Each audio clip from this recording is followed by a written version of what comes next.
Kumpul mainan, kumpul kenangan. Selamat datang ke video SM Collector. Hari ni kita nak unpack Monster Galaxy Card Pack Coki-Coki.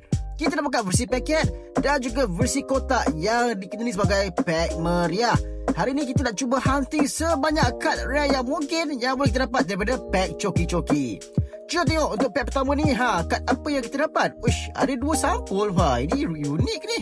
Okey, kad pertama kita hadir dengan kad Juggernaut, kad jenis B, dan diikuti dengan pack yang kedua. Kad apa yang kita dapat? Ini kad bonus ni. Selalunya satu pack, satu kad saja. Okey, untuk pack kedua kita dapat kad Joker tu.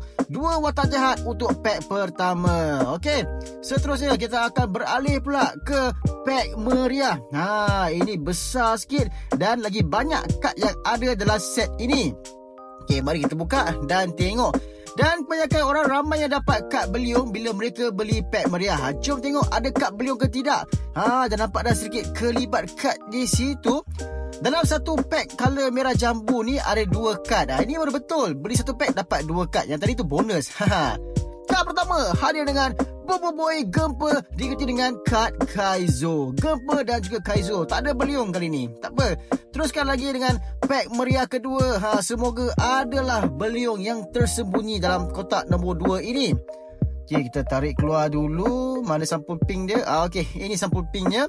Ada tak Bobo Boy beliung? Kad paling rare. Kita dapat Bobo Boy Taufan dan juga Bobo Boy Ice. Wow, okay, not bad. Walaupun tak dapat beliung, kita dapat kad jenis Bobo Boy. Itu pun best juga. Memang terbaik lah. Okay, kotak pack meriah yang ketiga. Meriah meja saya penuh dengan coki-coki. Okay, tengok kad apa.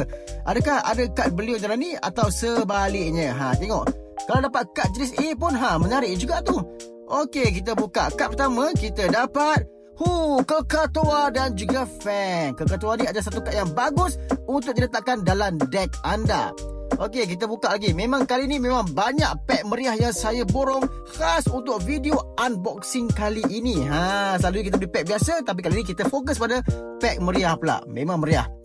Okey, seterusnya. Okey, kita buka lagi guys. Jangan give up. Ada lagi. Kita masih ada lagi beberapa kotak lagi. Baiklah. Kad pertama kita hadir dengan Captain Sparrow diikuti dengan kad Ying. Banyak juga watak jahat yang saya dapat kali ni. Okey, kita buka lagi. Kita masih tinggal lagi 2 pack meriah. Tinggal lagi 2 pack meriah. Kita buka lagi.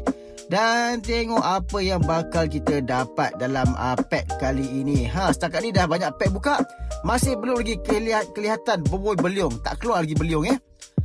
Okey, tengoknya kad pertama kita ada Captain Besar Vargoba dan juga Padudu. Confirm video kali ni memang watak jahat memang banyak saya dapat. Okey, mungkin ini adalah the best for last. Mungkin ada yang manis-manis di kotak ataupun pack yang terakhir. Rasa berangin. Adakah ini kuasa beliung? Mari kita tengok sama-sama. Adakah kad beliung disembunyikan di kotak terakhir? Kad pertama kita dapat Padudu dan Bobo Boy Solar. Alamak, nampaknya tak dapat beliung lah kali ni. Okey, jom tengok kad apa kita ada. Kita ada Padudu sebagai kad yang pertama diikuti dengan Bobo Boy Solar, Captain Besar Vargoba, Padudu lagi, Captain Sparrow, Ying diikuti dengan Kekatoa, Fang, Bobo Boy Taufan, Bobo Boy Ice, Bobo Boy Gempa, Kaizo, Juggernaut dan juga Joker tu. Terbaik.